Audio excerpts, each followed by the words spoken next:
I'm Don MACHHOLZ, and you are listening to Looking Up with Don.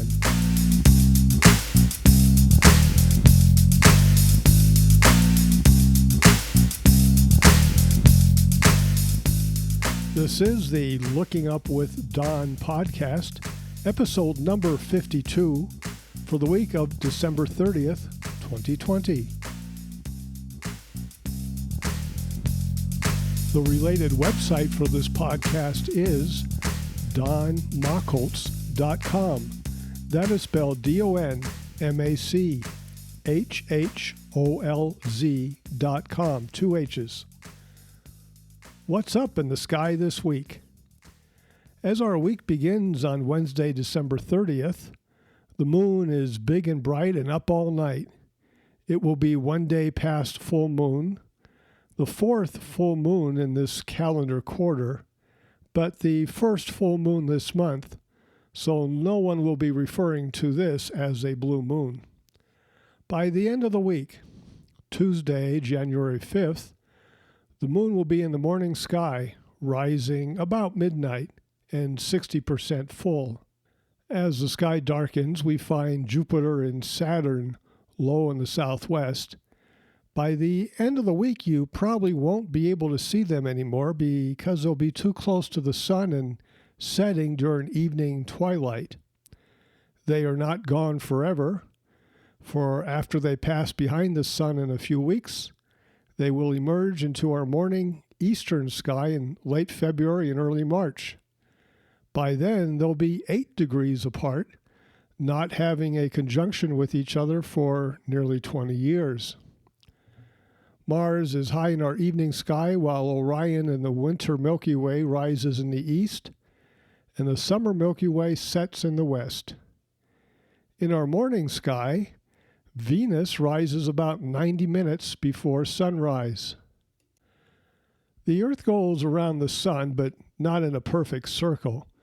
We vary from 91.4 to 94.5 million miles. That's 147.1 to 152.1 million kilometers. On Saturday, January 2nd, we will be at our closest point to the sun, which means we're traveling at our fastest on that day, 18.6 miles per second. Yes, even while sitting in a traffic jam, you're still moving 18 miles per second. I recall in the mid-1960s, I had just gotten my 2-inch refractor telescope, my first telescope, and I wanted to see the planet Uranus.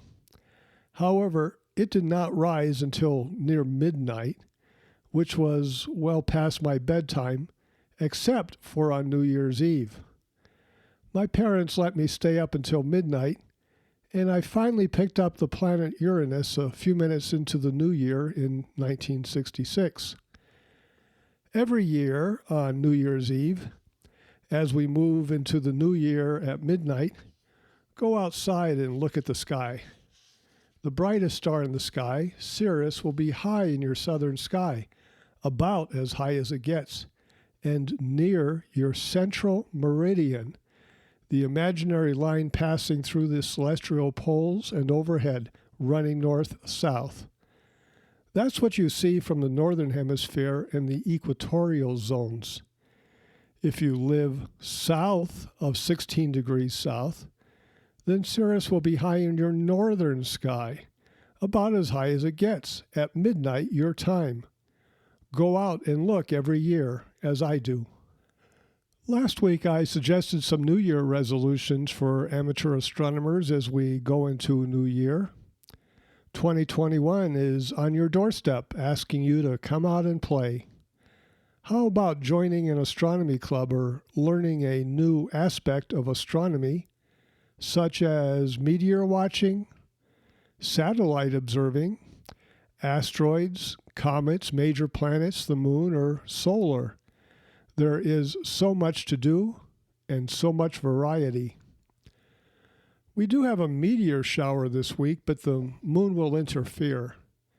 It's called the quadrantids, quads for short, named after a constellation that no longer exists. The radiant, the area from where the meteors appear to originate, is a bit north of the end of the handle of the Big Dipper. That part of the sky rises a little before midnight, at about the same time the moon rises. This year, the meteor shower is to reach its peak on January 3rd at 14:30 Universal Time. These meteors appear to originate from the asteroid 2003 EH1. This asteroid appears to be related to comet 1490Y1, which is related to a comet that I discovered in 1986, which is known as 96P/MACHHOLZ 1. This whole system is called the MACHHOLZ complex. Yes, it's a thing, the MACHHOLZ complex. Look it up. I did not name it that. Astronomers did when they realized the comet I discovered is related to 2 comet groups, 8 meteor showers, and at least 1 asteroid. This weekly podcast began a year ago. We are now at episode number 52. I release them each Tuesday, and they are effective from that Wednesday through the following Tuesday. Those who observe mainly during the weekends will find the information they need for that weekend in each week's show. Each episode is written beforehand, and that takes about 10 hours per week. The episodes average 25 minutes, but range from 14 to 35 minutes. Looking Up with Don, a name suggested by my wife Michelle, can be found on most podcast platforms, and it's always on my website, donmachholz.com. Will you be able to see the International Space Station this week, which for our purposes begins Wednesday, December 30th through Tuesday, January 5th? It all depends upon your location. The ISS appears as a bright, slow-moving star going across the sky with several minutes of visibility. For me, the most interesting part of the passage is near the end, when it enters the Earth's shadow and slowly dims. If you are tracking it in binoculars, you can usually see it for several additional seconds. Through a telescope, you can follow it deep into the Earth's shadow. This week we have 6 zones. All you need to know is your latitude. Those north of 63 degrees north won't see it at all this week. Between 37 and 63 degrees north, the ISS will be in your morning sky, sometimes twice per night. Between 32 and 37 degrees north, a narrow band, the ISS will be in your morning sky, but beginning during the second half of the week. Between minus 15 degrees latitude and plus 32 degrees latitude, the equatorial region, you won't see it at all this week. As we continue moving south, between minus 50 degrees and minus 15 degrees, the International Space Station will be in your evening sky for at least part of the week. And south of minus 50 degrees, it will not be visible at all. To determine where it will be in your sky, go to the website heavens-above.com and enter your location, then click on ISS. Now for the comets that you can see this week. The positions, the right ascension and declination of these comets can be found on Podcast 48, Comet Positions. You can also get the positions of these comets from heavens-above.com. Comet Howell 88P is magnitude 11.0. It is dimming in our southern evening sky. Periodic Comet Howell is plotted on Podcast 52, Map 1 and Map 3. Comet 141P MACHHOLZ 2 is presently magnitude 11 to 12 in the southwestern evening sky. On January 5th, it passes 2 degrees south of the planet Neptune. It is labeled on Podcast 52, Maps 1 and 3. Photos of this comet are posted on my website. Comet 2020 M3 Atlas continues at magnitude 10 in the northern winter Milky Way in the constellation Auriga. On January 2nd, it passes 1/2 degree west of the star Capella. This one is plotted on Podcast 52, Maps 1 and 2. Last year at this time, the star Betelgeuse was in the news, and on the podcast, I talked about it every week. Betelgeuse is a variable star, and it dimmed much more than normal. In time, it recovered. But let's make a magnitude estimate of it this week. This is an exercise for the unaided eye. Podcast 52, Map 4 can be used to make this estimate. Go out in the evening and compare Betelgeuse to the other stars on the map. Remember, the lower the number, the brighter the star. The higher the number, the fainter the star. Betelgeuse normally ranges from magnitude 0.0 to 1.6. So what is the magnitude this week? For those with binoculars, weather permitting, now is a good time to watch moonrise through your binoculars. See if you get the three-dimensional effect. The moon will rise about an hour later each night, and the moonrise point is north of due east. This is also a good photo opportunity. Our telescopic object this week is the galaxy M74. It is plotted on Podcast 52, Map 5. It is one of the most difficult Messier objects to observe. It has low surface brightness and is not very bright. During the Messier Marathon, it is the second object we find, and then it is low in the western sky, competing with haze, twilight, and zodiacal light. During the late March Messier Marathons, it is the most difficult object to see in the evening sky. Stephen James O'Meara, in his book, The Messier Objects, calls it the phantom due to its difficulty of observation. But at this time, it is high in the sky and much easier to see.